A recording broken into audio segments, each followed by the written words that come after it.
My name is Ubani. My father name is Ghulam Ali, and I am from Madan. Today is my three topic is answer, an answer, and get answer. सब खाते हैं संपड़ लासियाँ answer. Atom हमेशा neutral है यहाँ जिन्हें का जवाब equal होगा है ये मेरा भारत में न और दूसरा न काटी जाता दिया है अंदर जब कोई एटम का यहाँ तो इतना इलेक्ट्रॉन हासिल करे या वाली सके तो वो कहीं एंड बारो पंजी में आएगा ताजा रोइन से पंजी में आएगा हाँ ये खबर का नहीं कहते देखो इलेक्ट्रॉन देखो एटम इलेक्ट्रॉन हासिल कर दो वो दूसरा द्वारा पंजी दो देखो एटम इलेक्ट्रॉन सही दो वो काटी द्वारा पंजी दो हाँ कंसला भी पे टॉपिक में तो खबर कौन दी था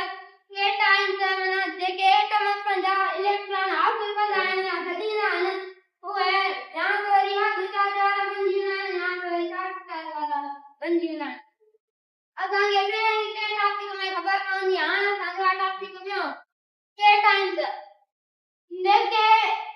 एटम पंजा इलेक्ट्रॉन सही ना देखे एटम पंजा इलेक्ट्रॉन सही ना तो है बहुत दूसरा द्वारा पंजी ना देखे एटम पंजा इलेक्ट्रॉन सही ना है बहुत दूसरा द्वारा पंजी ना तो उन्हें के टाइम से देखा है के टाइम से जी साइज समझो तो असल न्यूट्रल के टाइम से जी साइज समझो तो असल न्यूट्रल जी साइज का नहीं होती है उनमें आप पढ़ना दिए ना इसमें पढ़ना नहीं था उन जी साइज